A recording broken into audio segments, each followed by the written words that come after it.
welcome to the Messiantics Podcast, a podcast about all things Messianic Judaism. Each episode, we will be sharing our opinions as we tackle some of the biggest issues in Messianic Judaism. Now here's your hosts, Rabbis Eric, David, Jonathan, and Toby. Hey guys, thanks for joining us again for another episode. We are excited to have Aybars Uckun back with us for a part 2 as we continue our conversation with him. And Aybars, actually, I had a question that kind of came to mind while we were talking before. And you had mentioned early in the last episode about the reality that the goal was for the Jewish people to be a light to the nations, and this idea that we should be reaching out to the nations and bringing the good news of Yeshua not just to our Jewish people but to the nations. And I think I can speak for both of our congregations here on the Gulf Coast that the idea of the one new man is very important to us, and even more so the reality that I believe fervently that the Scripture says that the unique calling to the Jewish people is, in fact, what you said, to be a light to the nations, and that the unique calling of the nations is to reach the Jewish people, and that in that cyclical reality is kind of what makes Messianic Judaism, not only Messianic Judaism, but also successful at sharing the good news with both Jews and Gentiles alike. And so for me, like I look at the Scripture and I see as a Jewish believer that my unique calling as a Jewish believer doesn't change just because I'm a believer in Yeshua. It's still to reach the nations. My heart is for my Jewish people to come to faith, but the divine ordinance given to me and to the Jewish people is to reach the nations, and likewise the nations coming into Messianic Judaism, the nations coming into the body of Messiah as a whole, their unique purpose and calling is to reach the Jewish people. And so it kind of feeds off of each other and bounces back and forth to some degree. And so you had brought up that idea, that concept, and so being a Messianic Jewish rabbi who is not Jewish by birth, who did not grow up in Judaism or anything even remotely close to a believing life, and then coming to faith as an adult on your own and living within the context of Messianic Judaism for years, and now kind of going back to your roots to some degree in bringing the good news to Muslims. How do you see your function, your identity as a Messianic believer and one who is a Messianic rabbi, even if you're not leading in a congregation anymore, or at least currently, who knows what God's got for you in the future? How do you see your role and function as a Messianic believer as it relates to being a light to the nations? I want to hear you kind of talk on that a little further.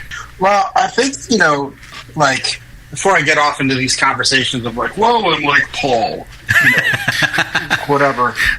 I think I was with Ari Waldman in Texas, mm-hmm. and he gave me an opportunity to come and speak. I did the message during the service, and then I went and taught our class after. And the next day, we were participating in a day of prayer for where this was a big coordinated thing, and all of the nations were praying for Israel. And in the midst of that, he got up. After he introduced me, I prayed, and then he got up and singled me out, and there was all kinds of different churches and stuff like that there. And the point he made was that I am a Messianic. I've always felt like I was sent out from Messianic Judaism as a Messianic to fulfill this unique and particular calling for myself, but how it's kind of shook out was I am actually going to the Jews first in every city, because the connections I have and my heritage spiritually is through Messianic Judaism. We were just in Chicago a couple of days ago, and I reached out to Jake Rosenberg, and he said, "Come on out." So he flew me out there, and while we were waiting for it to actually happen, God opened up all of these other doors for the rest of our team to do ministry in Chicago. So, and we were all there at the same time. We never saw each other, and we were about 45 minutes away from each other. I was at the Messianic synagogue, and they were at a church that in Little India in Chicago. in a primarily Muslim neighborhood, doing the same thing I was doing. My class was at 12, and theirs went 9 to 12. And they had all kinds of meetings and stuff like that. So the way it's played out for me in particular is I wound up developing partnerships with churches. I reach out to the Messianic synagogue first, it was Ari who said it. It's he's going to the Jews first, right? Which I think is proper in light of what we're talking about, because honestly, I think if the Jewish people are called to be who they're called to be. And Paul went to the synagogues first to express to them, who Yeshua was. The 2.0 of that, now that we have, Messianic congregations that are active and growing, my desire is to serve as kind of an activator in that calling, So let me ask a question real quick along this line. How would a local Messianic synagogue reach out to you to come and maybe present in their synagogue and help them with possible outreach to Muslims in their cities or their town? And is that something that you're open to doing? And secondary to that, do you have a website or something that people can go to if they maybe their synagogue isn't in a place or a position to have you come and speak, but they can find more information and maybe financially support what you're doing where you are in other places? Our website is www.almaida.org. Now, I know that's going to be hard to spell. It's AL-MAIDAH.org.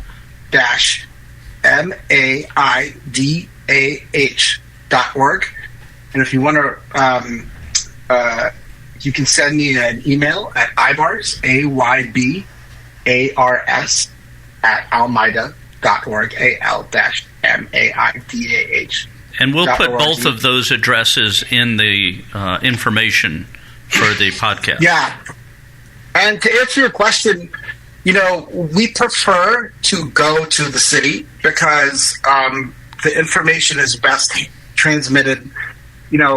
Anyone can just pop on a YouTube video, right? But the problem is that there are usually so many questions after that don't get answered that help, the people, the intended audience to kind of move forward from that, right? Because I think everybody's had some experience with a Muslim at one point in their lives, and they're trying to apply what we're teaching to the particular Muslims that they're, trying to reach. And I think the Q&As are invaluable. I think the ongoing relationships are invaluable. We don't desire to just come in and do our thing. We want to, continually help whatever ministry reaches out to us to do that.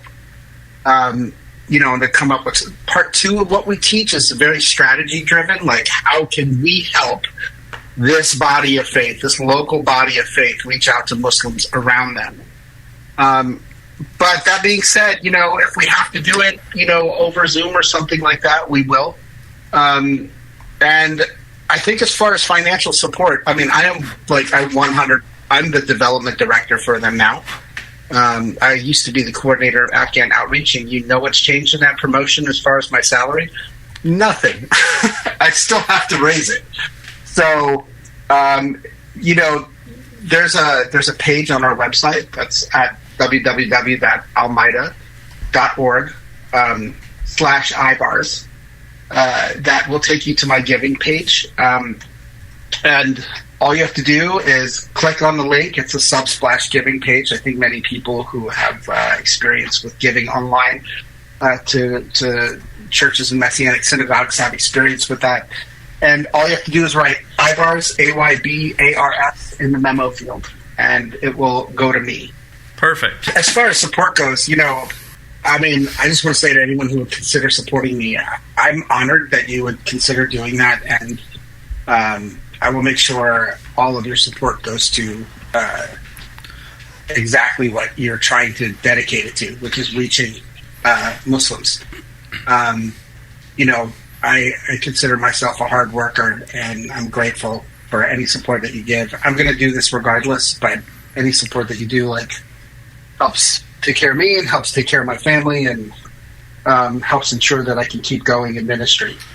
Right. You know, when we talk about why we would want to reach out to Muslims, it's important, or I share with people, it's important to know that the enemy, the adversary, Hasatan, has tried ever since the beginning of the creation story to destroy families, to divide families. And we have to remember that the Muslim people, the Arab people, the Islamic faith is one of those divisions from the family that we need to see restored, and not restored in being twisted or in a way of, like we talked about, Chrislam or a Messianic Islam or anything, but restored back to the faith of the Bible.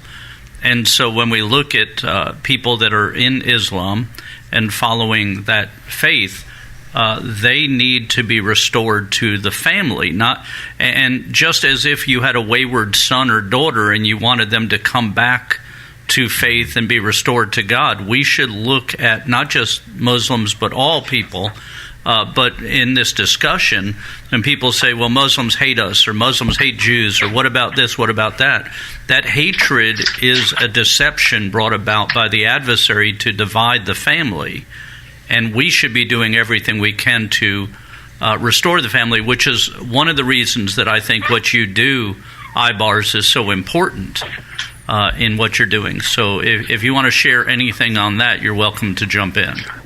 Well, particularly as a Messianic, right? Like, my background is Muslim. My relatives are all Muslims. I was raised by Muslims. My father, my mother, my aunts, my uncles, my cousins, all of my remaining relatives, all my relatives in Turkey are all Muslims.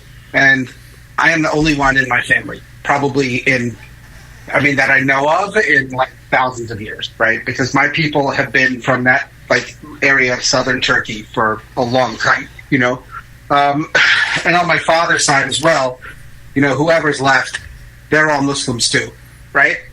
So for me personally, I felt like this, you know, love for Muslims that, honestly, the understanding of it had been that I had only felt that love for the Jewish people, you know, it's like kind of like a direct revelation from God. But then when I was watching them throw those babies, you know, over that barbed wire fence, and people falling out of airplanes, and understanding what was coming, and how it was going to affect this next wave of Afghan refugees, it just kind of, my heart broke like an egg.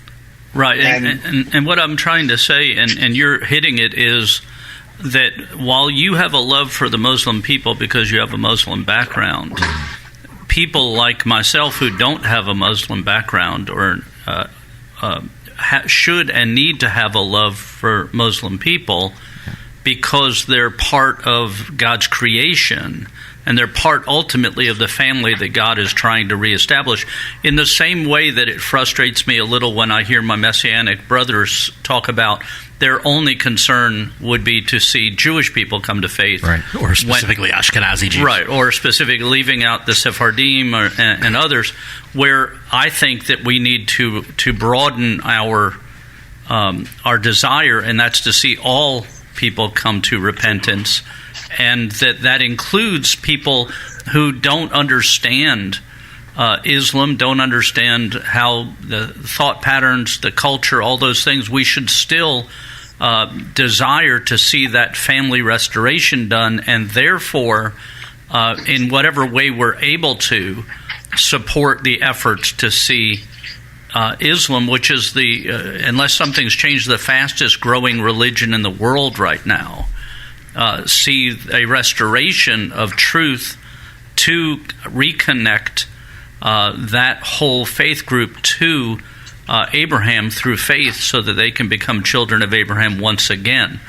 So, and that's why I think what you're doing is so important, and why we should really back up that, not only with our money but with our prayers, so that you can accomplish your goal, which helps us then to accomplish our goal, which is to go into all the world and preach the good news to every creature. Even though we may not be able to personally go everywhere, we can support and help those that are going places we can't. Right. So what happened to me in that moment was my heart broke, and what came out was a love for Muslims that I had never experienced before. And what I realized was this was God's love for Muslims.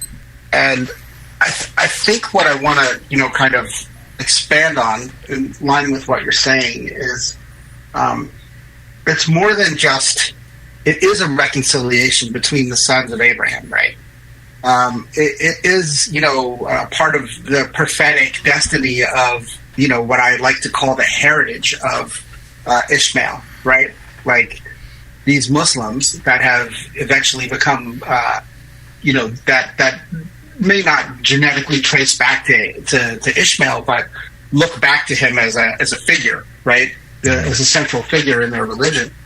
And understanding that, they are also called to participate in the great multitude that, sits at the end of time, right? Where, it says in the book of Revelation that there was a great multitude worshiping before the throne, people from every tribe, tongue, and nation. And they're all sitting there, and they're all praising God. And what I feel like the Messianic community is uniquely positioned to be able to do, even more so than the Christian community, is to be able to be facilitators in that. Because I am with you, Eric. I am frustrated at Messianics who only want to reach Jewish people, or who are only hyper-focused on reaching a small segment of the Jewish people. I had a conversation with a Messianic rabbi who did ministry in Kazakhstan, and this was early on in my faith, and this particular Messianic rabbi was like going through, like getting beaten up and all this other stuff. And I heard his testimony at conference. My sister-in-law is from Kazakhstan, and she was in Kazakhstan at the time, and he was going back there with my nephew. And I went and I had this conversation with him. I'm like, you're going to Kazakhstan. Where are you going? He said, I'm going to Almaty, which is the council, the capital. And I said, that's, incredible. Would you be willing to visit my sister-in-law and my, her mom and my nephew there? Because I think it would be great if a Messianic rabbi went and visited them. And in my mind, I'm picturing like the book of Acts, right? Like this is a great opportunity for a Messianic rabbi to meet local people and to share with them who he is and, what he stands for.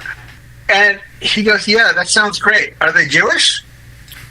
And I said, no, they're Kazakhs, And he said, I only go to Jews. And turned his back and walked away from me. So that had a really formative effect and put some strong opinions in me about how I feel about this idea of, and again, this is kind of like what I call being Jew-exclusive, right? It's just this idea that Gentiles are like this ancillary thing, and that we have to focus on reaching our people. And I can sympathize to one point because I know that, up until like the last 100 years or so, the Jewish people have been very under-evangelized. But I think you're missing the point if in the middle of God's prophetic movement that you're only saying like God's prophetic movement is limited to just these people. Because if that's what Peter had done, then God would have chosen somebody else to go to the Gentiles, right? He would have chosen somebody else to go to that house and preach. So, I think that as Messianics, like again, it's just so important to be able to say like we need to look beyond just reaching the Jewish people, because God Himself is looking looking beyond that. Right. He wants all of us to be able to participate in this great thing that He has planned, where we will all be before Him at the end of time, free of like these opinions that we have of who should be reached and when, and we'll be in the presence of God, and that's the outcome we should want for all humanity. We don't want 5 people at that. We don't want just Jews worshiping before the throne, because that's not what it says. Right. So, Yeah, I feel like what we're doing is really important with the Almeida Initiative, and I feel like, you know, me being a Messianic adds a wrinkle to this Christian ministry that honestly they really welcomed. They were eager for it. To, you know, kind of, James is a Christian, goes to a church, you know, in downtown Seattle. He's English, so everything he says is much more polished than that. Sounds much more polished. Very British. Yeah, and you know, but we have a remarkable appreciation of each other's theology. Like, his theology is very close to Messianic theology. And the only places where I've had to step in and kind of offer some kind of Messianic perspective are things that are like eschatological, right? I gotcha. It's only 9:10 o'clock here, so. Hey, so Aybars, I want to press just a little further on something we just talked about, because I had this in my mind, and then Rabbi Eric started talking about you know, not just Jews, but all the nations. Just, you know, bear with me, and I know you can relate to this.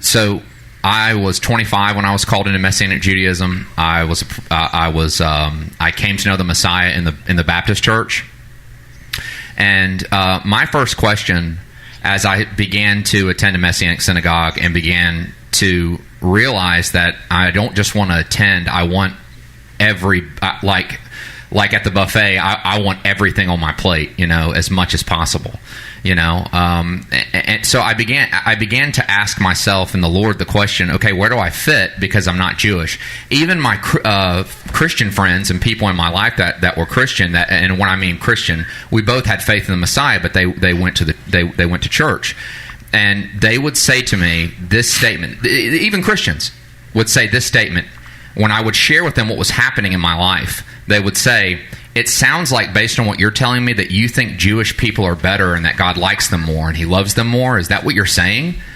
And no, that's not what I was saying. But what's interesting is that they would ask me that question, and I would walk away thinking, well, man, God, I mean, is that true, you know? Because, and you were touching on it, you said, you know, how non-Jews aren't just this ancillary people. And unfortunately, it's very unfortunate that I have sat in a seat where a rabbi behind a bima, a Messianic rabbi, has said things like, hey, look, you guys are grafted into this thing. And I'm like, oh, okay, so I'm in coach and you're in first class, so I'm a step kid, and I should just be happy with salvation. So I guess I'm saying, so, and I imagine for someone who's Islamic, with the cultural dispute, the cultural conflict, and all those things, if I'm putting myself, I guess, kind of playing devil's advocate, it's even a bigger obstacle for me, because how do you respond to someone and maybe you've even had somebody say that to you, like, what, so God likes Jewish people more? So what am I? So God just wants me, what, just in a seat? He just wants me in the crowd, you know, and I get the cheap seats, you know? And I think that Messianic rabbis haven't done a good I think some Messianic rabbis have not done a good job, because I've sat in front of plenty that had a very beautiful, proper biblical view of what the one new man is. And how do you share that with Muslims?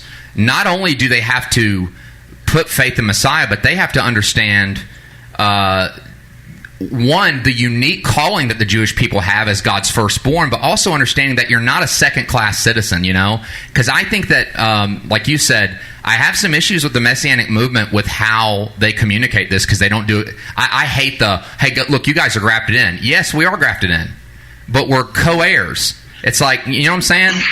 It's right. No, I understand. And I think if I understand your question correctly, the first part I want to address is just, like, as a Gentile being in the movement for a long time, the way that I personally was taught to not feel like a second-class citizen was in relationship with Messianic Jews who didn't feel that way. I mean, Jan Rosenberg was my rabbi, and he treated me like a second-class citizen. I learned, you know, about who God was and the love of God through a mentor who was a Messianic rabbi. who never looked at me that way. I did encounter that quite a bit, particularly when it came in terms to being called to be a leader. Oh, yeah. Where, people even to this day, right? Like, you made it up, like the people on the outside, you made it up, and people on the inside, well, you're not Jewish, so you shouldn't be a rabbi. I think that even particularly, I was fortunate. I mean, I guess God knew what He was doing when I got saved in a synagogue whose parent organization is more friendly to that than other Messianic aspects of the Messianic movement. So I learned that from people who really just loved God and loved people, and understood that, who they were. They were secure in their identity as Messianics, and then also understood that, there's a prophetic piece out there. And for me personally, me coming to faith as I committed myself to being essentially a Muslim again, and hearing the name of Yeshua, spoken to me over and over again. I mean, that's how He introduced Himself to me. Where I was in a synagogue, and I was at Beth Yeshua in Philadelphia, and somebody invited me, and I heard David Chernoff preaching, and he said this line that said, Saddam wants to destroy Tel Aviv, but Yeshua won't let him do that. So it's 97, and Saddam is threatening to launch Scuds back into Tel Aviv, and I was literally just like a heathen chasing after a girl who invited me to a church, and staring at the floor thinking, wow, you know what, I'm just wondering if we're going to go out to the diner after this. And I remember asking myself, well, who's Yeshua? And it was like the lights came on, but they were just around me. It's dark in the room. And I felt what I now know to be the presence of God just draw so close to me and thick. And I didn't want to raise my head. Like, I was just staring at the carpet. I knew that I was no longer alone. This awesome power was in front of me. And He said, I'm Yeshua. So whoever has questions about whether or not Gentiles are on the heart of God and relevant, I would point you back to that moment where God took somebody who had just recommitted himself to Islam and decided that he was going to be a serious Muslim and going to go learn to teach others to be serious Muslims, that He stood in my way and He orchestrated my steps to be in a Messianic synagogue so that He could introduce Himself to me through His Hebrew name. Now, I think this obliterates all the arguments, right? Absolutely. Because the problem is that if God shared your singular heart towards just reaching Jews, then why am I here? Why do I exist? Right? Yeah. And then on top of that, let's add in the Muslim piece. Okay? The idea that it's just me is preposterous. Because I know, and this is what I tell every Messianic congregation that I go to, I got saved because I was sitting out there in the seats like you are, and God spoke to me there, where I was at, right? Right. And I know I'm not the only one. And I said that there are people who are just like me who God wants to reach in your specific neighborhoods, and He wants to lead them to a similar process of bringing them to faith. And whether it's by a direct divine revelation or some other process, the point is that we as Messianics have to be open to this. Yep. Right? I heard the gospel being preached by a Jewish man in a Messianic Jewish synagogue, surrounded by Jews. God put me there and spoke to me. So it was their faithfulness to their calling that led to me having the opportunity to experience the Jewish Messiah and be introduced to Him in that manner. So I think it's like, and I don't want to come off as too harsh, but I think it's kind of childish. Oh, honestly. Yeah. No. I think and maybe it's spiritually immature to say that, we are going to only focus on reaching the Jewish people. I think that the problem with that is God promised to give the Jewish people the wealth of the nations. What is the wealth of the nations? They're Gentiles.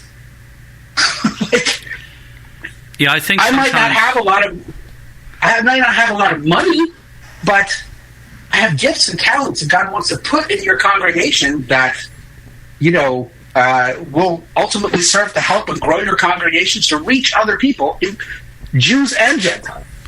And just let me finish one part. As far as Muslims go, okay, in telling them this story, again, I mentioned earlier, Muslims have an earlier entry point where they believe that he is all of these things, he's the prophet, he's coming back,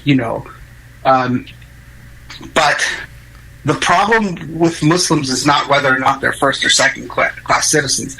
The message is that God had a plan for Ishmael, and that God has a plan to bring the sons of Ishmael back, right? To reunite them with their father and their brother, and bring them back into a place of,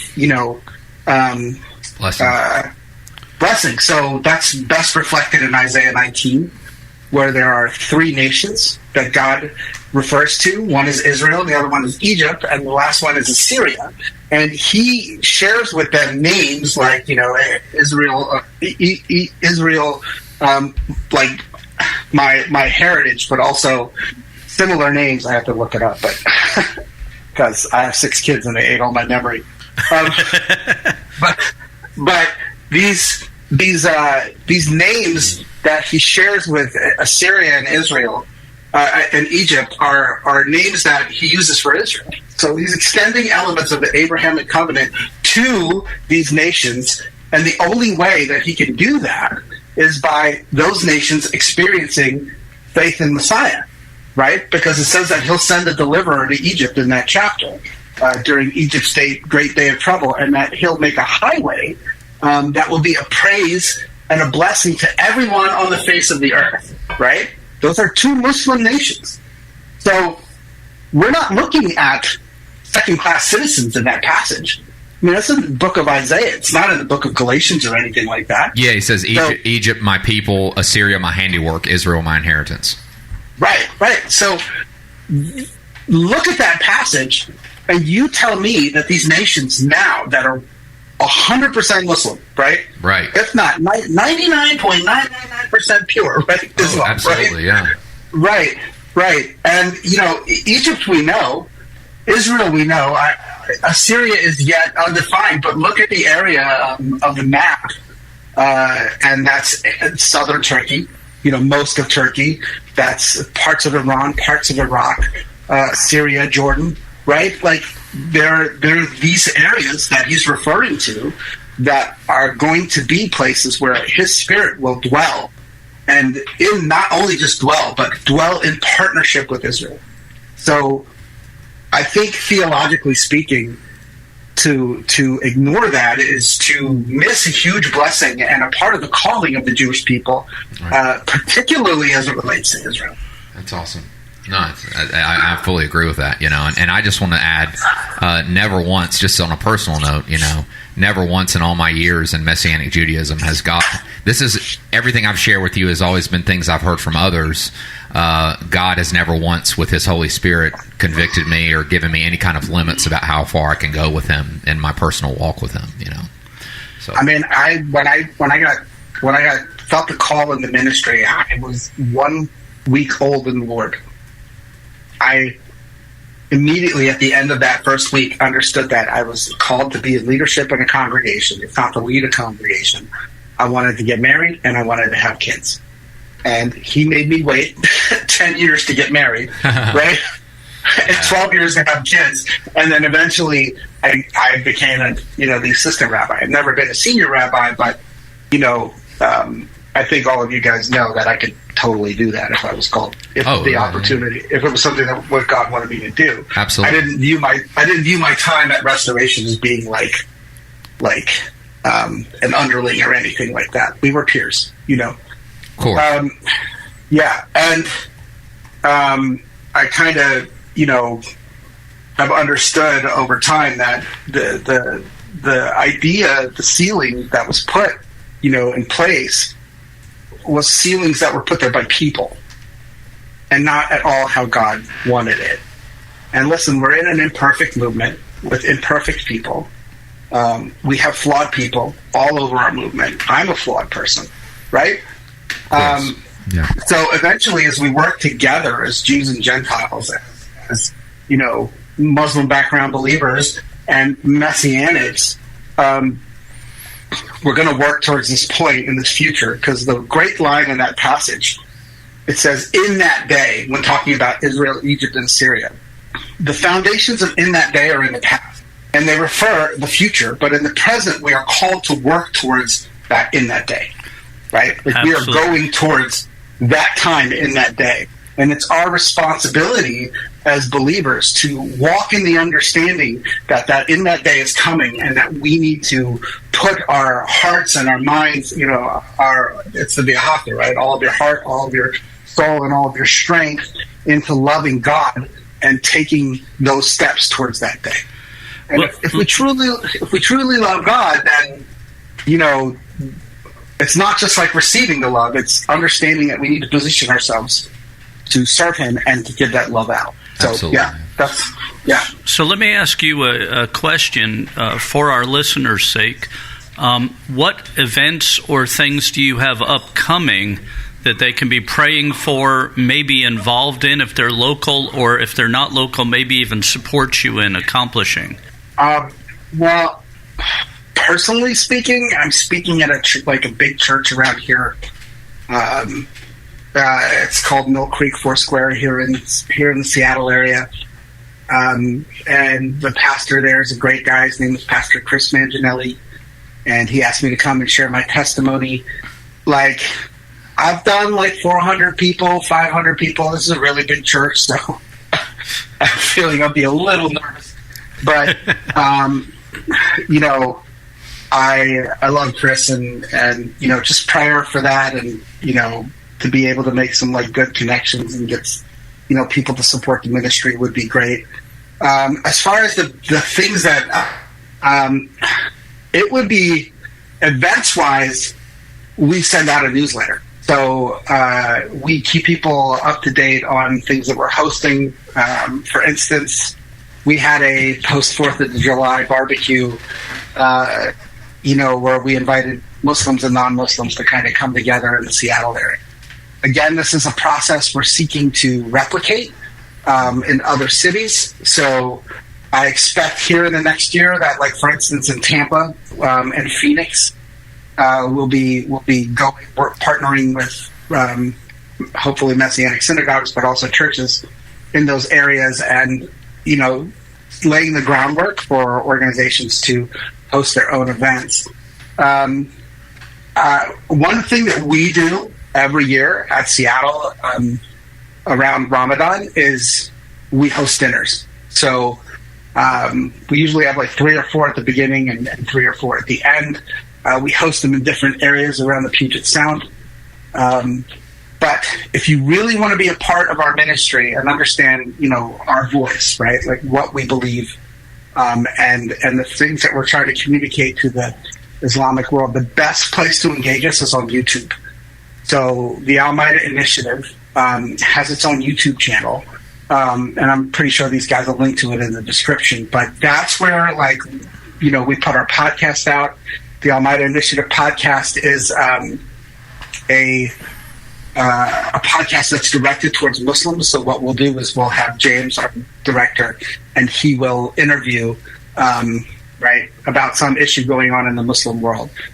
We recently had a woman named Zahara Farmas on, and she was the only female Peace Prize, and she's also the only the only Afghan female nominee for the Nobel Peace Prize. She's also the only woman to ever bike across Afghanistan. Wow. And she had to flee, so we have conversations like that with her, and, what it's like living in Afghanistan, and how she got out of Afghanistan is another one. That woman I talked about earlier, the First Lady of ISIS, we have several long conversations with her in that podcast. The other podcast we just recently started was called Christ in the Caliphate. And Christ in the Caliphate is just a Christian response to issues in the Muslim world. That could be anything from the World Cup in Qatar, to like Marvel put out a series called Miss Marvel, right? So we're gonna do a season 1 review of Miss Marvel soon. Any excuse for you to deal with some sort of comic book character? Yeah. So listen, I thought it was not a mistake. Like, I think he did. I know he did it intentionally, where he called it the Almighty Initiative. I know he did it intentionally. And James is a lot of fun. The other thing we do is a series called Ask Almighty, which is questions that Muslims ask us. So they send us questions about, like, why don't Christian women wear the hijab? Why don't Christians have multiple wives, right?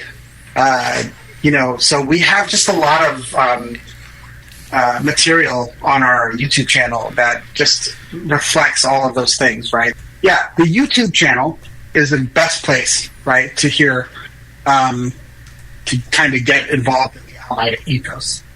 And also to, see what we're doing. And from there, again, you can send an email to info@almighty.org, and we will keep you appraised of our events and the things that we do. I think we are hopefully coming to a city near you soon.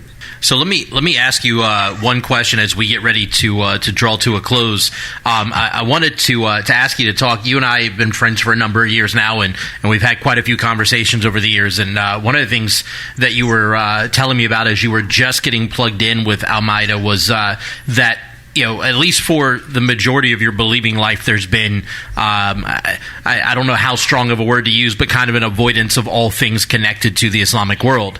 And that in the past couple of years, there's been like a reignition of a love for the Islamic people as a whole, or for adherents of Islam as a whole.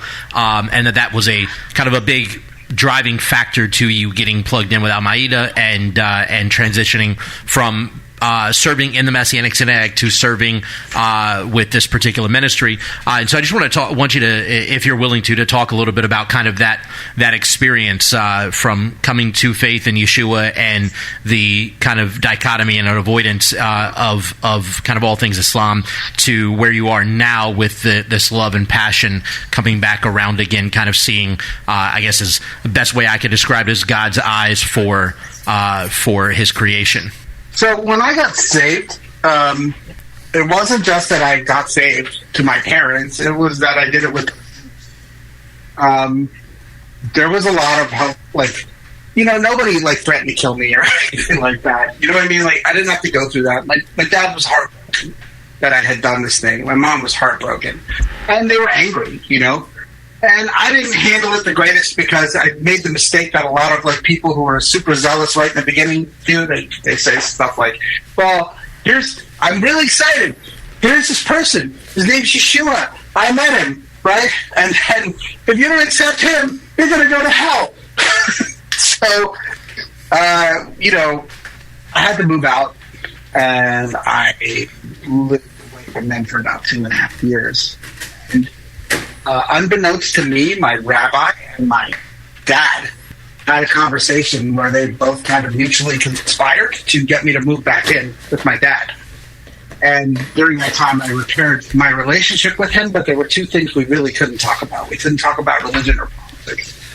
I would say that I wasn't really like shunning all things Islam, but I was really focused on being where God wanted me to be. And, everyone has their trauma, right? So some of my trauma came from that place of being, raised in a Muslim house. And I was, seeking healing at that time, and I was trying to really grow as a disciple. And I was really excited about the things that were put in front of me. And again, I felt called to leadership. So I was leading right where I was at. And that takes a lot of wherewithal, as you all know. But it wasn't until after I got out of the Turkish military. So as a Turkish citizen, you have to serve 2 years in Turkish military. and it's mandatory, and you don't really get out of it until you're 45 years old. So I had back surgery, and I had to go to Turkey, and I had to prove to them that I wasn't fit to serve. And honestly, it was after that when the door opened back up to Turkey, where I started visiting my mom often and spending more time in country and reconnecting with my relatives, that, it just started to slowly be something that I thought it was dead, but it was coming back to life. And then slowly but surely, the more and more I had children, my mom let her walls down. My father passed away, but we were all on good terms when he passed away. My mother has been drawn towards her grandchildren.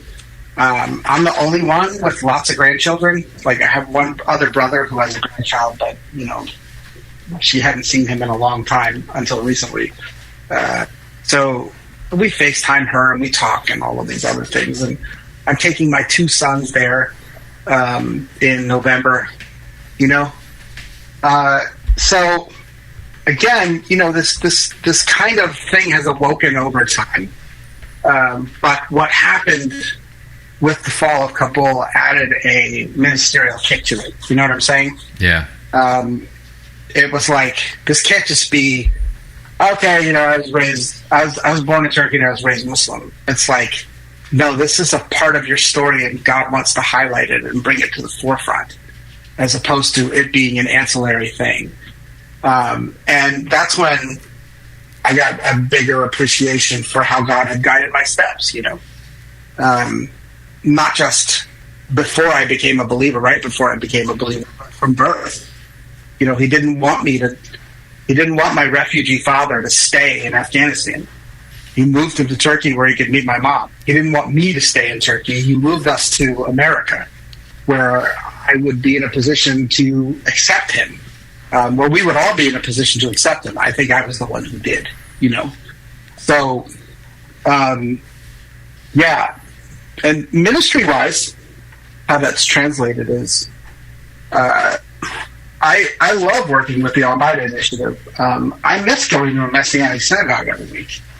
But I understand that for this season, that the calling that God has put on my life as far as, reaching Muslims and being who I am in this kind of uncomfortable space between the church and Islam and, Messianic synagogues and Christianity as a whole, and being in a unique position to be able to kind of reconcile people to all of those viewpoints, right? Under the banner of Yeshua, and pointing them all to Yeshua as, the one who wants to bring people together under his banner, right? Is something that's not lost on me. And I'm trying really hard to walk in that. I'm trying really hard to advance the good news from the perspective of not just everywhere where I've come, but where I believe we'll go. Awesome. I just want to remind everybody that you're welcome to go to the website that we have listed in the description to find out more. Visit their YouTube channel, and if you feel led to support this initiative, that would be a great place to place your resources. So with that said, Aybars, we thank you for investing a little time with us today and for sharing your heart for Al-Maida and what the Lord is doing through that ministry, through you within that ministry. And we definitely pray for continued blessing, success in that. And thank you for being willing to serve as what I texted you earlier, jokingly, as a Messianic Shaliach to the Islamic world. So we appreciate your heart, and hopefully we'll have you back on again in the future. Awesome. Thanks for having me, guys. Great to talk to you all. Thank you for listening to the Messiantics podcast. Make sure to subscribe so you can be notified every time we drop a new episode. And be sure to follow and interact with us on social media at Messiantics Podcast.